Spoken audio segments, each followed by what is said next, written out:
आज में अपने तन मन से एकदम दिल से मेहनत करेंगे और इस कल्याणपुर विधानसभा में जन स्वराज का जो है परचम लहराएंगे। ये आपसे वादा है। नमस्कार, आप विवेक सिंह के साथ आवाज न्यूज देख रहे हैं और NSN इंडिया न्यूज। अभी हम बात करने वाले हैं जन स्वराज के एक प्रतिनिधि से, जो कल्याणपुर विधानसभा के प्रतिनिधि बनने वाले हैं 2025 के चुनाव में, और उनसे बात करेंगे। और काफी इनके साथ काफी लोग हैं जो अन्य पार्टी में पहले से शामिल थे और उनको कहे तो इस्तीफा देकर जन स्वराज ज्वाइन करने जा रहे हैं। तो क्या कारण रहे हैं जो जन स्वराज में जा रहे हैं, क्यों पार्टी पुरानी पार्टी छोड़े, उस पर भी बात करेंगे। उससे पहले हम लोग बात करेंगे सुबोध तिवारी जी से, जो कल्याणपुर से प्रतिनिधि बनने वाले हैं। पहले तो सुबोध जी, आपका बहुत बहुत धन्यवाद जो आपने कीमती समय दिया हमें बात करने के लिए, और हम लोग बात करेंगे। तो आपका मोस्ट वेलकम है हमारे आवाज आपका भी में। बहुत बहुत धन्यवाद। आपका भी बहुत बहुत धन्यवाद विवेक जी। बिहार में कई सारे पार्टी हैं जो बड़े बड़े, देखा जाए तो पुरानी पार्टियों में RJD, JDU, BJP, LJP, विकासशील पार्टी और हम पार्टी, इन सभी पार्टी के रहते हुए आप जन स्वराज ज्वाइन किए। क्या कारण रहा, क्या उनके आइडियोलॉजी से आप प्रभावित हुए जो जन स्वराज ज्वाइन किए? पहले तो ये बताइए। देखिए विवेक, मैं आपको कुछ भी बताऊं इससे पहले ये कहना चाहूँगा कि थोड़ा पहले आपको मैं करेक्ट करना चाहूँगा। आपने बोला कि हमारे साथ बैठे हैं कल्याणपुर के विधानसभा प्रत्याशी सुबोध तिवारी जी। तो मैं कोई ऑफिशियल प्रत्याशी नहीं हूँ जन स्वराज पार्टी का। मैं एक जन स्वराज पार्टी का कार्यकर्ता हूँ। हाँ, जन स्वराज पार्टी का मैं प्रदेश कार्यवाहक समिति का एक सदस्य हूँ। और चूंकि कल्याणपुर विधानसभा मेरा गृह क्षेत्र है, तो ये मेरा फर्ज बनता है कि मैं कल्याणपुर विधानसभा में हर घर में जन स्वराज को बड़ा मजबूती से पहुंचाऊं और हर घर से लोग सिर्फ जन स्वराज की तरफ ही देखें, जन स्वराज को ही चुने। इसके लिए मैं प्रयासरत कर रहा हूं, ना कि एक प्रत्याशी के तौर पर। आप माने ना माने, कल्याणपुर की जो जनता है उन्होंने आपको घोषित तौर पे मान लिया है अपना प्रतिनिधि, इसलिए मैं कल्याणपुर विधानसभा प्रतिनिधि के तौर पे आपको दर्शकों के सामने रखा हूँ। ये उन सभी लोगों का प्यार है और इसके लिए मैं बहुत शुक्रगुजार हूं सभी का, कल्याणपुर क्षेत्र के जनता का। लेकिन मैं फिर से इसका खंडन करूंगा कि मैं कोई अभी घोषित प्रत्याशी नहीं हूं। जब समय आएगा और जन स्वराज पार्टी जो भी मुझे भूमिका देगी काम करने के लिए, उस काम को मैं बखूबी अंजाम तक लेकर जाने की कोशिश करूंगा। बस मेरी इतनी सी कोशिश होगी। आप अपने प्रश्नों को आगे बढ़ाएं, हम प्रत्याशी तक ना उलझे रहे। ठीक है, नहीं, अब हम प्रश्न पे आते हैं। जो आपको बोले से इतनी सारे पार्टियां थी, उसको नहीं ज्वाइन किए, जन स्वराज ज्वाइन किए, वजह बताइए। देखिए, पहली बात मैं बताऊं मेरे बारे में कि मैं पेशे से एक व्यापारी हूं रहा, और एक ऐसे व्यापार में रहा कि जिससे मैंने लोगों को काफी अवसर दिया। एक हेल्दी इंडिया के ऊपर काम किया, एक वेल्दी इंडिया के ऊपर काम किया। तो एज सच मुझे कोई राजनीति में करियर बनाने का मेरा कोई ड्रीम नहीं था कि मैं राजनीतिक में आऊं या कोई विधायक बन जाऊं, कोई मंत्री बन जाऊं। ऐसा कभी ख्वाब मैंने नहीं देखा। मुद्दा यह है कि चूंकि मैं बिहार में पैदा हुआ और बिहार से पलायन करके दिल्ली गया, ये और बात है कि दिल्ली में जाकर के मेरा करियर बहुत अच्छा हो गया, लेकिन साथ साथ ये भी देखा कि लोग 20-20 साल से मेहनत कर रहे हैं, पूरी की पूरी मतलब पीढ़ियां निकल गई, लेकिन उनके लाइफ कॉम्प्रोमाइजेज से रहे। और हर साल मैं देखता हूं कि दिल्ली नहीं, बड़े बड़े सभी शहरों में बिहार से आने वाले लोगों की संख्या बढ़ जाती है। जब मेरा लाइफ स्टेबल हो गया, जब मैंने अपने जरूरत के लिए शायद पैसे कमा लिए, तब मुझे लगा कि नहीं, समाज का जो मेरे ऊपर कर्ज है, जो इस मिट्टी का कर्ज है, वो हमें चुकाना चाहिए और उसके लिए मुझे कुछ प्रयास करना चाहिए। बिहार में डेवलपमेंट को लेकर के, बिहार में पलायन कैसे रुकेगा, और ये सारी की सारी बातें जन स्वराज के प्रणेता सूत्रधार श्री प्रशांत किशोर जी करते हैं, जिससे मैं बड़ा प्रभावित हुआ। और प्रभावित होकर के मैं कोई राजनीतिक सोच के साथ नहीं आया, मैं व्यवस्था परिवर्तन में अपना क्या एक भूमिका निभा सकता हूं, इसलिए प्रशांत जी के साथ मैंने भी कंधा में कंधा मिलाने का फैसला लिया और इसलिए जन स्वराज को चुना। अगर मेरे अंदर कोई राजनीतिक महत्वाकांक्षा होती तो मैं शायद इन चीजों पे सोचता कि मुझे भारतीय जनता पार्टी में जाना है या जनता दल यूनाइटेड में जाना है या राष्ट्रीय जनता दल में जाना है। कोई ऐसी लालसा नहीं मेरे अंदर। मेरे अंदर एक ही भावना है कि पिछले 30-35 सालों के लालू जी और नीतीश जी के शासन के बावजूद जो बिहार में इस तरह पिछड़ेपन है, जो इतनी बदहाली है, जो इतना पलायन है, इतनी गरीबी है, इतनी अशिक्षा है, उन सब चीजों से निजात दिलाने के लिए अगर कोई बात करता है तो सिर्फ और सिर्फ प्रशांत किशोर जी करते हैं, सिर्फ और सिर्फ जनसुराज करता है। इसलिए मैंने जनसुराज के साथ आने का फैसला लिया। राजनीतिक में आने से पहले सभी लोग बोलते हैं कि हमें समाज सेवा करना है, समाज को देखते हैं, जैसे कि आपने बताया सभी लोग वही बोलते हैं, और राजनीति का जैसे उनका कुर्सी मिलता है वो सारे बातों को भूल जाते हैं और फिर अपना राजनीतिक जो कुर्सी है वो चमकाने लगते हैं। मतलब आपका ये है कि आप ये कहना चाहते हैं कि जब तक कुर्सी के बाहर हैं तो बातें कुछ और होती है जी, और कुर्सी मिलते ही बातें बदल जाती है। हाँ, लगभग जितने लोग आए हैं और चुनाव लड़ते समय अपनी जो बातें रखते हैं जनता के सामने, इसी प्रकार से रखते हैं। चलिए, पहली बात तो मैं आपको बता दूं कि एक अंग्रेजी का कहावत है, ऑल क्या बोलते हैं उसको, अरे हिंदी में बोलते हैं कि सारे धातु सोना नहीं होता और सभी चमकता हुआ धातु सोना नहीं होता। और दूसरी बात है, पांचों उंगलियां बराबर नहीं होती। तो ये जो आपके अंदर या आपके अलावा आपके जैसे बहुत सारे लोग हैं जिनके अंदर जो क्वेश्चन हम पूछ रहे हैं, ये लेकिन सभी पूर्वाग्रह के मन है। में यही है। बिल्कुल ठीक बात है। ये जो पूर्वाग्रह है मैं उसका खंडन नहीं करूंगा। जी। मैं बोलूंगा आप जो बोल रहे हैं ठीक बोल रहे हैं, मैं आपकी बात को पूरी तरीके से मान लेता हूं। लेकिन फिर आपके जवाब करने के लिए मैं आप ही से एक प्रश्न पूछूंगा और आपके माध्यम से आपके दर्शकों से प्रश्न पूछना चाहता हूं कि पिछले 30 सालों में हमारे पास विकल्प के अभाव में हमने दो में से एक पार्टियों को चुनाव करते रहा। हमारे बिहार से पलायन नहीं रुका, रोजगार नहीं बढ़े, शिक्षा का स्तर दिन प्रतिदिन गिरता चला गया। आज कोई तीसरा विकल्प है तो मैं आप लोगों से पूछना चाहता हूं, हमें तीसरे विकल्प के तरफ ध्यान देना चाहिए या उन्हीं पुराने दोनों पे रहना चाहिए? ये तो सर हम नहीं बता सकते, ये जनता डिसाइड अच्छा, करते हैं। इसको ना हम प्रतिनिधि हैं, इसको मैं दूसरे तरीके से समझाता हूं, आपके व्यूअर को समझने में आसानी होगी। मैं आपके माध्यम से, आपके चैनल के माध्यम से सभी साथियों को कहना चाहूंगा कि मान लिया जाए कि हमारे घर में कोई बीमारी है जी। और डॉक्टर हमें 2 दवाई बताता है। कभी कहता है कि ये खा लीजिए, उससे भी ठीक नहीं हो रहा। कभी कहता है ये खा लीजिए, उससे भी ठीक नहीं हो रहा। आज बाजार में एक नई दवाई उपलब्ध है, उसके भी कहता है डॉक्टर कि अब ये खाकर देखिए शायद ठीक हो जाए। मैं ये नहीं कहता हूं कि ठीक होगा कि नहीं होगा, मरीज के ऊपर डिपेंड है। मैं ये नहीं कहता हूं कि ठीक होगा या नहीं होगा। तो जब हमने 2 आजमाया और कुछ भी ठीक नहीं हुआ तो मेरे हिसाब से तीसरा भी आजमा लेना चाहिए। नहीं ठीक होगा तो इस लोकतंत्र के अंदर आपके पास अधिकार है कि 5 साल में फिर से कान पकड़ के उतार दीजिए नीचे। लोग विकल्प के अभाव में एक दूसरे को चुनते जा रहे हैं। आज तीसरा विकल्प आ गया तो लोगों से यही कहूंगा कि एक बार जनसुराज को देखिए। 30 साल से तो देख ही रहे हैं, वो लोग 30 साल में जो करते आए हैं 35 साल में वही करेंगे आगे। एक बार जनसुराज को देखिए, जनसुराज आपको सही काम करते हुए नहीं दिखता, 5 साल बाद कान पकड़ के उतार दीजिए। चलिए ये बात बताइए, यहाँ से आपके क्वेश्चन निकालते हैं। जनसुराज के लिए जैसे 2025 का चुनाव लड़ेंगे तो जो 10 मुद्दे रहेंगे वो क्या क्या होंगे? 10 क्या 100 मुद्दे पे भी हम लोग बात करें तो कर सकते मुख्य हैं। 10 मुख्य 5 मुद्दा है जिसके ऊपर हम लोग काम कर रहे हैं। ये पांचों के पांचों मुद्दा शायद आप सोशल मीडिया पे भी देखते होंगे। आप कल्याणपुर क्षेत्र में देखेंगे तो जगह जगह पे बैनर भी लगे हुए हैं कि जनसुराज आएगा, 5 चीज हो जाएगा। उसमें जो 5 चीजें हैं, वो पहली चीज ये है कि बच्चों को अच्छी शिक्षा मिलेगी। जो शिक्षा का इतना बुरा हाल है उसमें सुधार करेंगे। वो कैसे करेंगे, क्या करेंगे, इसका पूरा का पूरा फ्रेमवर्क हमारे नेता दे चुके हैं पहले से, और उसकी डिटेल वीडियो भी आपको मिल जाएगी। और उसके बारे में अगर आप डिटेल बात करना चाहेंगे तो मैं वो भी डिटेल में समझा सकता हूँ। मैं सिर्फ आपको मुद्दा बता रहा हूँ। दूसरा मुद्दा है पलायन का।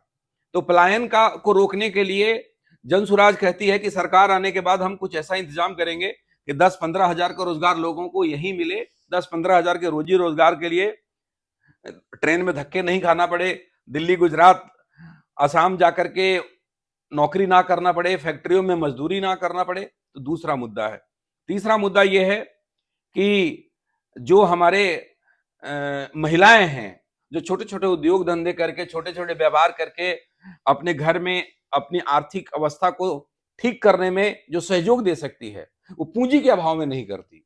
तो तीसरा हमारा मुद्दा यह है कि हम 4% ब्याज के दर पे, 4% सालाना ब्याज के दर पे हम एक सरकारी गारंटी पे उनको लोन मुहैया कराएंगे, जिससे कि वो रोजगार कर सके। चौथा हमारे पास मुद्दा है बुजुर्गों को 2,000 रुपए का पेंशन। आज इतनी महंगाई है और बिहार सरकार 400 रुपए महीने का पेंशन देती है, और भगवान न करे एक बार अगर कोई बीमार पड़ता है तो एक डॉक्टर का फीस भी शायद 400 रुपए में आज बहुत अच्छे डॉक्टर देख पाते हैं या नहीं, मुझे इसमें थोड़ा संशय है।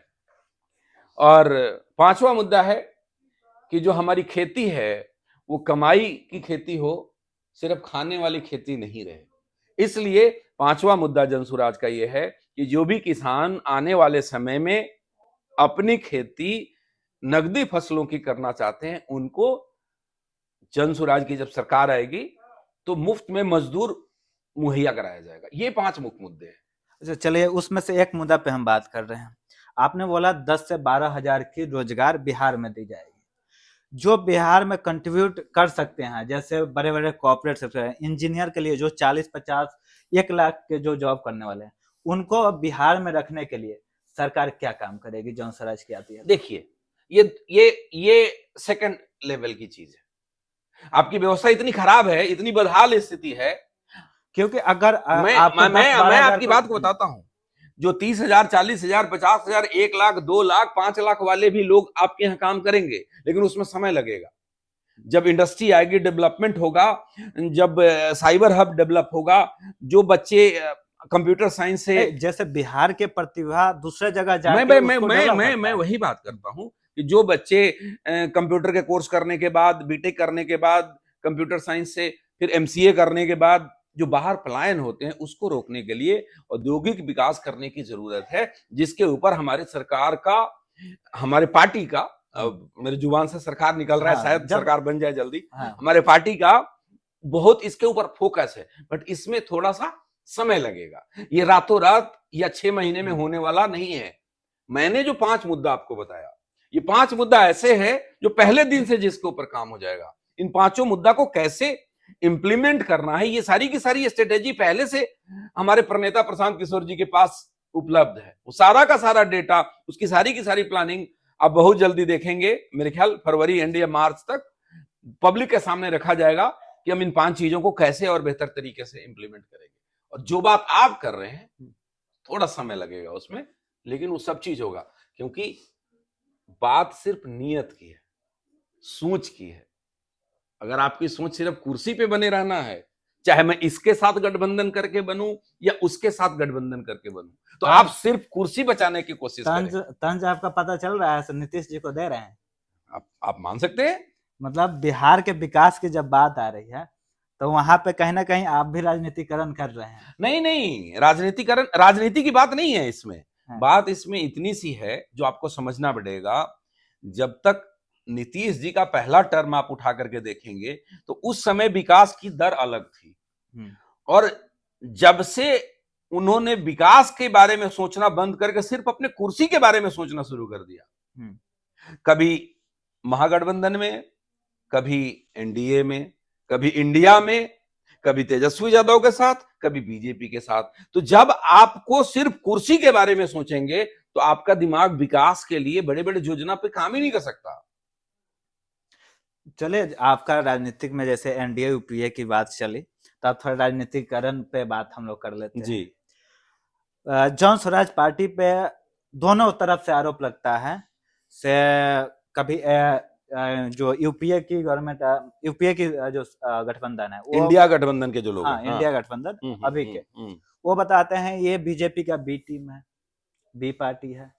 वो वाले बोल रहे हैं से हाँ ये बीजेपी वाले आरोप लगाते हैं कि उनके साथ वाले उनके फंड का पैसा दिया हुआ पार्टी है। तो इसको आप लोग कैसे मैनेज करेंगे? बड़ा अच्छा सवाल है आपका। अच्छा, एक चीज बताइए, जब आप मेरे सामने खड़े होने लग जाएंगे और जब मुझे अपनी पराजय दिखेगी, मैं कुछ तो बोलूंगा। जनता कंफ्यूज है ना। नहीं नहीं, आप सुनिए, आपकी जनता की कंफ्यूजन दूर करने के लिए मैं बोल रहा हूं। मैं कुछ तो बोलूंगा अपने बचाव में। बिल्कुल। इन दोनों पार्टियों को ये बात पूरी तरीके से समझ में आ चुका है कि आने वाला समय सिर्फ जन स्वराज का है। जनता पिछले 30 वर्षों के इनके शासन को देख करके, समझ करके ऊब चुकी है, विकल्प ढूंढ रही है। तो इन लोगों के पास जन स्वराज का कोई उत्तर नहीं है, इसलिए ऐसे सवाल कर रहे हैं, ऐसे जवाब दे रहे हैं, इस तरीके से जनता को गुमराह कर रहे हैं। रही बात हम किसकी भी पार्टी हैं, इसका एक छोटा सा आप उदाहरण देख लीजिए। आज आप इंटरव्यू कर रहे हैं, आज अभी एमएलसी का रिजल्ट आया। हम चुनाव नहीं जीत पाए, हमारे उम्मीदवार थे डॉक्टर विनायक गौतम तिरहुत कमिश्नरी से, हम दूसरे पायदान पे रहे। लेकिन हमें जिसकी बी टीम कहा जा रहा है, मतलब ये आरोप लगते हैं कि आप भाजपा के बी टीम है, मतलब आप आरजेडी का वोट काट लेते हैं और भाजपा जीत जाता है, यही आरोप है ना। तो आज वो भाजपा समर्थित अभिषेक झा जी चौथे नंबर पे हैं। तो अब आप क्या कहेंगे, हम आरजेडी के बी टीम? इधर वाले तो वही कह रहे हैं एनडीए वाले। अब आप कहते रहिए कि किसकी हम बी टीम है और किसकी सी टीम है। पब्लिक जान रही है, पब्लिक समझ रही है कि हम असली ए टीम है और 2025 में हम सरकार बनाने जा रहे हैं। एमएलसी पे तो लोग इतना नहीं देखते। अब हम उपचुनाव पे थोड़ी बात कर लेते हैं। 4 सीटों पे उपचुनाव हुआ, तो वहां पे आरजेडी वाले हमें हर जगह पे आरोप लगाए कि हमारे वोट काट लिए, जिसके कारण एनडीए के प्रत्याशी निकल गए। देखिए, आरजेडी वाले क्या कहें इसके बारे में आप आरजेडी के नेता से पूछेंगे तो ज्यादा अच्छा जवाब देंगे। नहीं, लेकिन वो हार रुकिए, गया ना, तो नहीं आपसे नहीं पूछ नहीं रहे हैं। नहीं, मेरी वजह से कोई नहीं हारा और कोई नहीं जीता।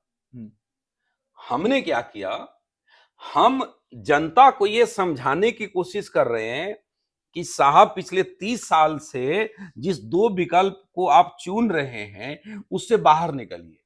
2 अक्टूबर 2024 को हमारी पार्टी का गठन हुआ है। उसके कुछ ही दिनों के बाद आप देखेंगे 13 नवंबर को चुनाव हुआ है, मतलब करीब करीब 40 दिन के बाद चुनाव हो गया।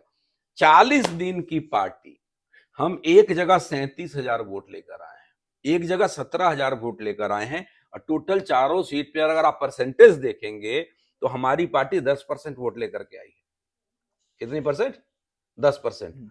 आप जब से मैंने होश संभाला है और जब से मैं राजनीतिक पार्टियों को देख रहा हूं, आप एक पार्टी बता दीजिए जो बनी हो और 40 दिन के अंदर 10% वोट को लेकर आई हो। और दूसरी बात, वहां ना तो प्रशांत जी की पदयात्रा हुई थी, ना तो वहां पे कोई संगठन बने थे, ना तो कोई जिला में संगठन बना था, ना कोई प्रखंड स्तरीय संगठन था, ना कोई पंचायत स्तरीय संगठन था। उसके बावजूद हम 10% को लेकर के आए हैं। अब ये 10% को 40% कैसे करना है, ये काम प्रशांत जी तो सारी दुनिया के लिए करते रहे हैं और उसकी तैयारी हम कर रहे हैं। 2025 के चुनाव में आपको रिजल्ट दिख जाएगा। अब दूसरे नेता का थोड़ा स्टेटमेंट लेते हैं आप लोग के प्रति। तेजस्वी यादव हमेशा बोलते हैं से राजनीति कितना आसान है, बिहार के लोग सब समझता है। इसका मतलब आप समझ रहे हैं? बिहार के लोगों को समझने के लायक ये छोड़ते कहाँ हैं? बिहार के लोगों को समझने के लिए छोड़ते तो जो हमारी स्कूलों की दुर्दशा है वो नहीं होती। तेजस्वी यादव जी का सरकार में नहीं है। तेजस्वी यादव जी का एक ही उपलब्धि है कि वो लालू यादव जी के सुपुत्र हैं। इसके अलावा उनके कोई उपलब्धि नहीं है। ये आपके संस्थापक का स्टेटमेंट है, उसी को तो मैं उसी स्टेटमेंट को तो कोट करूंगा। मैं प्रशांत जी का सिपाही हूं तो मैं प्रशांत जी की बात कोट करूंगा, मैं किसी और की बात तो कोट करूंगा नहीं। और बिल्कुल सच बोलते हैं वो बताते हैं हम 17 महीने आए सरकार में, 17 महीने में रोजगार के एकदम लाइन लगा दिए थे। देखिए कितना रोजगार दे दिए और उससे कितना हमारे बिहार के अर्थव्यवस्था में बदलाव आ गए और कितनी खुशहाली आ गई। अगर आप गांव-गांव जाते होंगे तो आपको ये बात समझ में आता होगा, कितनी नौकरी मिली है और कितनी बेरोजगारी है और उससे कितने हद तक व्यवस्था में परिवर्तन आया है। ये मुझे बताने की जरूरत नहीं है, तेजस्वी यादव को भी अच्छे से पता है, ये आरजेडी के सभी नेता को भी अच्छे से पता है। ये सिर्फ वो कहावत है ना कि जब कुछ चुनावी स्टंट कुछ तो चाहिए, जनता के सामने कुछ कहने के लिए है नहीं। सब लोगों को मूर्ख बनाते रहे कि हम छोटे लोगों का भला कर रहे हैं, हम ज्यादाओं का भला कर रहे हैं, और लालू जी सिर्फ अपने बेटा को आगे बढ़ाए, इसके अलावा तो कुछ किया नहीं आज तक परिवारवाद के अलावा। तो उन लोगों के ऊपर मैं टिक्का टिप्पणी क्या करूं? हमारा एक ही काम है, घर घर जाना, लोगों को समझाना कि भाइयों आपके साथ 30 साल में क्या हुआ है। समझाना हमारा, प्रशांत जी भी कहते हैं कि काई लगी होगी तो साफ करने में थोड़ा समय लगेगा। समझाने की हम कोशिश कर रहे हैं। हो सकता है कि हम इसको जल्दी समझा लें, या हो सकता है हमें थोड़ा समय लग जाए, लेकिन बिहार की जनता को इतना मूर्ख ना समझे। बिहार की जनता इस बात को नहीं समझेगी। बिहार की जनता इस बात को समझेगी कि कौन हमें बेवकूफ बना करके रखा है, कौन हमें अशिक्षित बनाकर रखा है, कौन हमें मजदूर बनाकर रखा है, और कौन वो व्यक्ति है जो हमें शिक्षित बनाने की बात करता है, हमें मजदूर से मालिक बनाने की बात करता है, हमें पलायन रोकने की बात करता है। ये बात सबको समझ में आ रही है धीरे धीरे, और इसका परिणाम आपको 2025 में दिख जाएगा। तेजस्वी यादव का आरोप रहता है कि कहीं भी चुनाव होता है तो कोई भी चुनाव लड़ता है तो सत्ता पक्ष से ही लड़ता है, जो सत्ता में है उससे चुनाव लड़ता है। प्रशांत किशोर जी आए हैं तो हम सत्ता में नहीं है, फिर भी हमारी आलोचना करके चुनाव लड़ते हैं, तो कहीं ना कहीं वो हमारी वोट काटने आए हैं और बीजेपी का साथ देने आए हैं। ये बहुत बड़ा कारण बताते हैं ताकि लोग समझे से बी टीम है बीजेपी की। देखिए, विकल्प के अभाव में कुछ लोग इंडिया गठबंधन को वोट करते थे और कुछ लोग एनडीए को वोट करते थे। जब ये तीसरा विकल्प, बड़ा मजबूत विकल्प जन स्वराज सामने आया, तो इंडिया के लोग भी हमें वोट करते हैं। इंडिया मतलब इंडिया गठबंधन के लोग, और एनडीए गठबंधन के लोग भी हमें पसंद कर रहे हैं। अगर हम सिर्फ आरजेडी का वोट काटते तो इस तिरहुत एमएलसी के अंदर बीजेपी चौथे पोजीशन पे नहीं चला जाता। तो हम वोट नहीं काट रहे हैं। सुनिए तेजस्वी यादव सत्ता में नहीं है, फिर भी उनकी आलोचना ज्यादा आलोचना ज्यादा इसलिए किया जाता है, आलोचना ज्यादा इसलिए तेजस्वी यादव का किया जाता है कि तेजस्वी यादव जो बड़े बड़े बोल बोलते हैं, और उन्होंने समाज के लिए ऐसा कुछ किया नहीं है। आज मौका नहीं मिला है ना उनको। 17 महीने मौका मिला था तो रोजगार दे दिए। उससे पहले डिप्टी सीएम नहीं थे वो, 17 महीने। और जिस विरासत को लेकर के आगे बढ़ रहे हैं, 1990 से लेकर के उनके माताजी और पिताजी का सरकार था, उसी विरासत को लेकर आगे बढ़ा रहे हैं ना। तो पिताजी क्या था, अब उनके नेतृत्व में मिला है ना। पहले तो उनके पिताजी रहे, अब वो आए हैं खुद नया यूथ के सोच के साथ आगे बढ़ रहे हैं, तो बोल रहे हैं हम आएंगे तो रोजगार देंगे। पीछे का क्या हुआ भूल जाइए। आप देखिए, आप जो प्रश्न मेरे से कर रहे हैं, आप आरजेडी के किसी भी नेता से या हमारे तेजस्वी जी से जा करके ये पूछ लीजिए कि आप 5 योजना बताइए जिससे बिहार से पलायन रुकेगा, और जिस रोजगार की आप बात करते हैं, जिस टीचर की बहाली उन्होंने करा, सरकारी नौकरी दी, उससे आपके जो गरीबी है उसमें कितना प्रतिशत का फर्क पड़ा। बात सिर्फ रोजगार, कुछ हजार या आप कहते हैं कि मैंने 1 लाख या 2 लाख, मेरे को एग्जैक्ट डेटा नहीं पता, 2.5 लाख मैंने नौकरी दे दी है, और उसके लिए सभी लड़ रहे हैं। नीतीश जी कहते हैं मैंने दिया, तेजस्वी जी कहते हैं मैंने दिया। उससे आपके बिहार के जो निचले पैदान पे खड़े हैं, जो आपके मजदूर हैं, जो आपके गरीब हैं, कितना बड़ा फर्क आ गया। आपने जो नौकरी दी है, जिस विभाग में नौकरी दी है, उस विभाग की व्यवस्था को ठीक कर लें, बच्चे ठीक से पढ़ने लग जाएं, लोगों को पब्लिक स्कूल में जाने की जरूरत ना पड़े, तब तो मुझे कुछ समझ भी आएगी, और मैं भी आपके सामने आऊंगा, तेजस्वी जी के लिए ताली बजाऊंगा। ये सब कुछ नहीं होने वाला है, ये सब चुनावी स्टैंड है। लोगों को कहने के लिए कुछ तो कहेंगे ना। चलो, कुछ लंबा हो रहा है, अब कुछ नेताओं के हम नाम लेंगे। आप बताइएगा आप उनके बारे में क्या सोच रखते हैं। बिहार के ही नेता रहेंगे। चिराग पासवान बहुत अच्छे व्यक्ति हैं, बस यही सोच रखता हूँ। एज ए राजनीतिक, देखिए, इस पे मेरा कोई टिक्का टिप्पणी करना उचित नहीं है। रामविलास पासवान जी के बेटे हैं, विरासत में इतना सब कुछ मिला हुआ है, तो उनके बारे में हम क्या बात करें, बड़े लोगों के बारे में। उनके आप पिताजी के बारे में पूछते, रामविलास पासवान जी के बारे में पूछते, तो मुझे कुछ कहने में अच्छा लगता। मैं यूथ के बारे में पूछा, तेज प्रताप यादव। देखिए, जो लोग चांदी की चम्मच, सोना के चम्मच लेकर के पैदा होते हैं, उनके बारे में क्या पूछेंगे, और मैं क्या बोलूंगा। चले तेजस्वी यादव पे बोलिए। बस तेजस्वी यादव के बारे में मैंने पहले ही बता दिया। तेजस्वी यादव का नाम लेते आपके मन में क्या आता?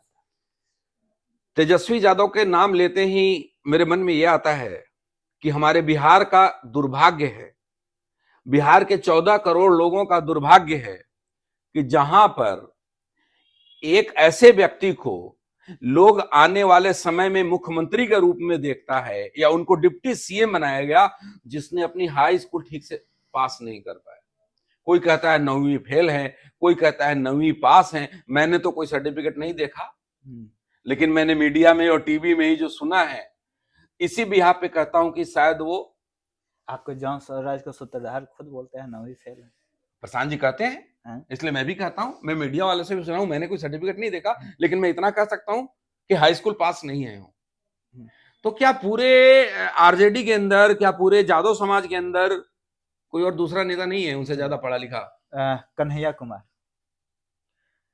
कन्हैया कुमार के बारे में अगर आप मेरे से स्टेटमेंट लेंगे तो एक टर्म होता है आलोचक, जो सिर्फ आलोचना कर सकता है, कर कुछ नहीं सकता।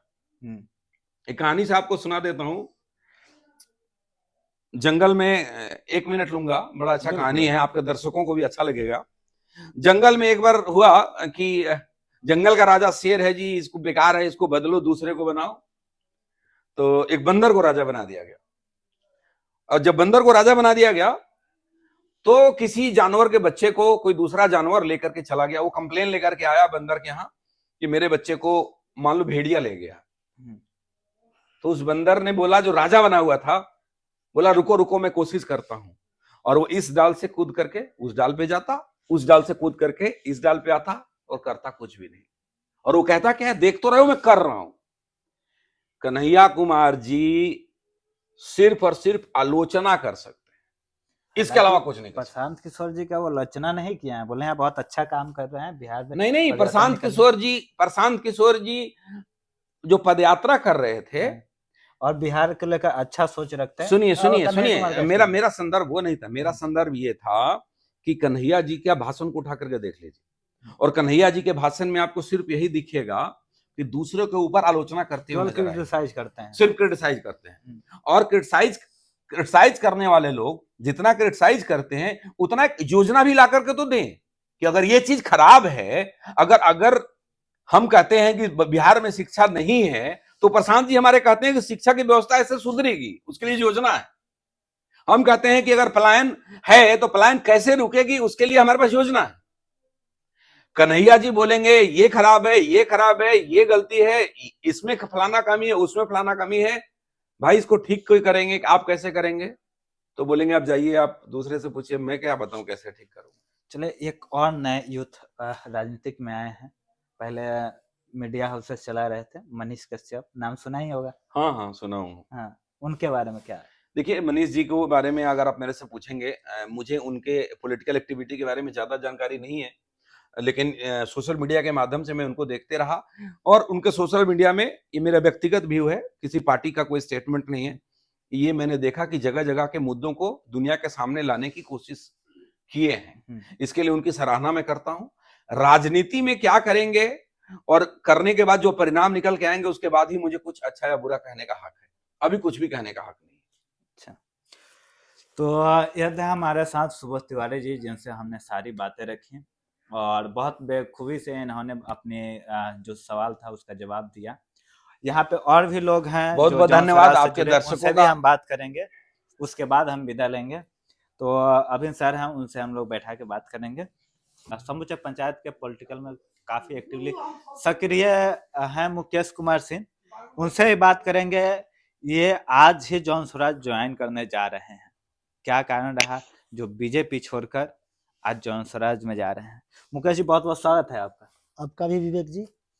जॉन स्वराज क्यों ज्वाइन कर रहे हैं, वो भी बीजेपी को छोड़कर, इतनी बड़ी पार्टी को छोड़कर, जो सत्ता में है, केंद्र में है, उसके बाद उसको छोड़कर आप जॉन स्वराज को ज्वाइन कर? इसका मेन कारण है स्थानीय नेता बीजेपी का। स्थानीय नेता से आप खुश नहीं है, जिसके कारण आप बीजेपी छोड़ रहे हैं? जी, हम लोग बीजेपी के लिए अपने ब्लड को पसीना बना करके और बीजेपी को आगे रखते हैं, थे इस विधानसभा में।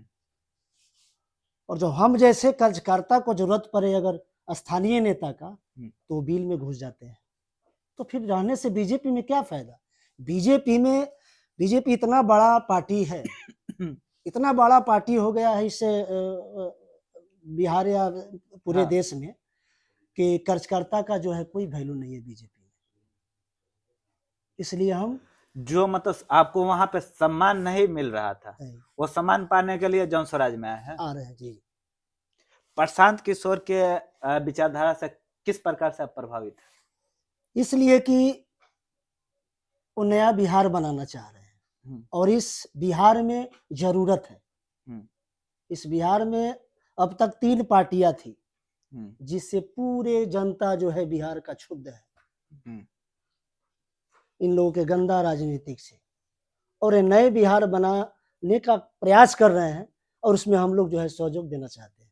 बिहार बदलना चाह रहे हैं, इसके कारण आप जन स्वराज ज्वाइन कर रहे हैं।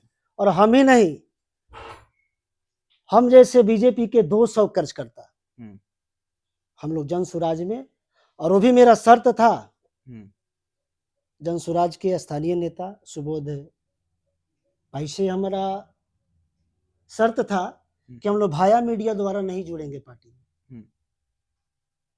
हम लोग डायरेक्टली जन स्वराज के संस्थापक के समक्ष अपना जो है सदस्यता ग्रहण करना चाहते हैं और इसको स्वीकार किया गया। हम लोग बड़े धूमधाम से, और कम से कम 200 प्लस कार्यकर्ता बीजेपी का जो थे, जो मेहनत करके और कार्यकर्ता के बल पर बीजेपी को इस कल्याणपुर विधानसभा में आगे रखा। हम लोग जन स्वराज को भी रखने का कोशिश प्रयास करेंगे और रखेंगे भी। मतलब आप लोग बोल रहे हैं 200, इतनी बड़ी संख्या में पूरे बीजेपी के कार्यकर्ता जन स्वराज ज्वाइन कर रहे हैं, तो विधानसभा या परिणाम किस प्रकार आप लोग देख रहे हैं? एकदम देख रहे हैं, परिणाम एकदम आपके सामने है कि दिन प्रतिदिन जन स्वराज के कार्यकर्ता का जो है जनसंख्या बढ़ते जा रहा है, और नवयुवक भी, जितना नवयुवक 200 का ग्राफ आप जोड़ देते हैं तो 200 का ग्राफ बहुत ऊंचा पहुंचा देता है एक साथ। वो तो आपको आगामी 25 में पता चल ही जाएगा, क्योंकि यहाँ बीजेपी के स्थानीय नेताजी जो लोग हैं उन लोगों को कार्यकर्ता नहीं चाहिए, चमचा चाहिए, चमचा। हर पंचायत में 2 चमचा है, बस उन्हीं पर निर्भर है। कार्यकर्ता का कोई वैल्यू नहीं है। जब कार्यकर्ता का जरूरत पड़ेगा कि हमारे नेता कहाँ है, तो बिल में घुस जाएंगे। यहाँ पर सिर्फ बीजेपी आरजेडी होता है, आरजेडी वाले कहते हैं लोग बीजेपी है, और बीजेपी के जो नेता है, स्थानीय नेता लोग, वो जब समय पड़ेगा कार्यकर्ता का तो बिल में जो है अपना मुंह छुपा लेंगे। इसलिए वैसे पार्टी में हम लोग को जरूरत नहीं है, और हम लोग जन स्वराज में अपने तन मन से एकदम दिल से मेहनत करेंगे और इस कल्याणपुर विधानसभा में जन स्वराज का जो है परचम लहराएंगे, ये आपसे वादा है। तो हमारे साथ सुबोध तिवारी जी थे जिन्होंने बात किया, मुकेश कुमार सिंह जी थे जो बात कर रहे हैं, अभी तक वो बीजेपी में थे और 200 लोगों के साथ वो जन स्वराज ज्वाइन कर रहे हैं। तो ये सारी थी जिनसे हम लोगों ने बात किया और सारे चीज़ें जाने से क्यों ज्वाइन कर रहे हैं, क्या आने वाले बिहार किस प्रकार होगा, इन सारी बातों पे हम लोगों ने बात की और बहुत बहुत बखूबी से इन लोगों ने जवाब दिया। बने रहिए, ऐसे अपडेट और भी देंगे। तब तक के लिए जय हिंद।